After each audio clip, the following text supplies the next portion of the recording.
Ek geniet God se woord. Nou, ek moet eerlik sê, ek lees nie elke dag Bybel nie. Ek is elke dag op YouVersion, kyk die skrifte. Ek gebruik dit baie. Ek leer by ander, ek luister na ander. Self lees ek ook. Ek sal baie keer Handelinge lees. Nou dag die hele Handelinge gelees en so 'n maand gevat. En oral gelees waar hy praat oor die Heilige Gees, of ek sal die storie van Dawid lees, of ek sal Spreuke lees. Ek sal goed lees van God se woord. Nou, rede hoekom ek dit sê is, elkeen van ons wil sukses in hierdie lewe hê. Ons wil hê dit moet met ons goed gaan. Nou, jy aanvaar partykeer die lewe is maar moeilik, jy kry nie die lewe soos wat jy hom wil hê nie. Dit aanvaar ek. Maar selfs in jou krisis wil jy oorwinning hê, wil jy dit moet beter gaan, dit moet reg gaan. En dis wat die Bybel lekker maak.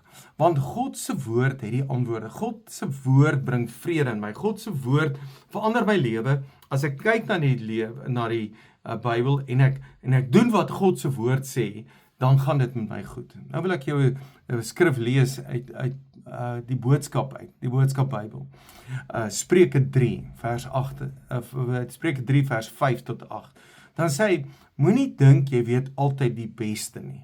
Nou iemand wat dink hy weet altyd die beste is eintlik maar lief vir homself. Hy's besig met homself. Dit gaan oor homself. Hy sê begin eerder elke dag weer van voor af om die Here lief te hê. So ek moet nie myself lief hê en dink ek weet alles nie. Ek moet die Here lief hê. Ek weer van voor af lief hê. Dit beteken ek het God se teenwoordigheid lief, ek het sy woord lief, ek het sy gees lief, ek het saam nabyheid lief. Die Here is baie belangrik. Dan sê hy los tog al die slegte en verkeerde dinge. Nou, baie mense sê vir my, hulle sukkel maar met die goed. So, hoor hoe mooi sê. Hy sê, moenie altyd dink jy weet die beste nie, begin God weer lief te hê, los tog al die slegte verkeerde dinge. En dan sê hy baie mooi, vertel die Here alles waaroor jy dink, alles wat jy wil doen. Praat met die Here daaroor.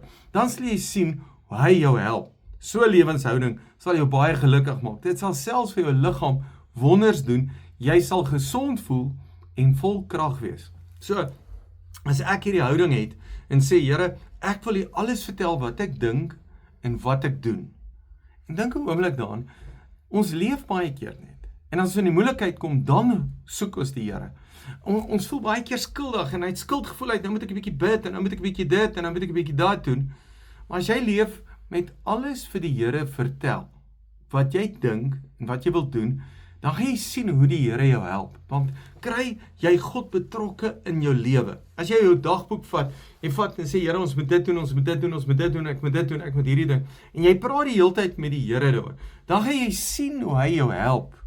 Hy help jou net om goed in plek te kom.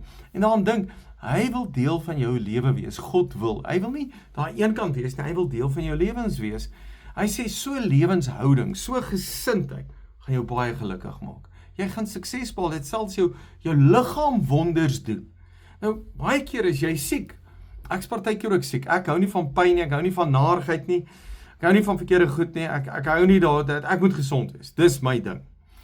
Ek dink jy wil ook gesond wees. Jy wil fiks wees. Jy wil dit met jou goed gaan.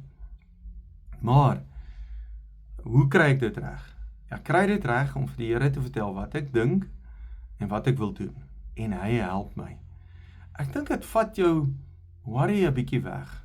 Want as jy vir die Here vertel wat jy dink en wat jy wil doen, dan vat dit jou worries weg en die Here help jou en sal sien hoe die Here jou help.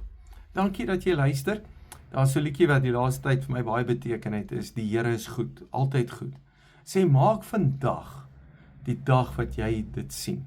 En hier onder in die video gaan ek daai link insit. En ek sê luister 'n bietjie daarna. Ek dink dit sal baie goed wees. Dankie, jy is 'n great blessing.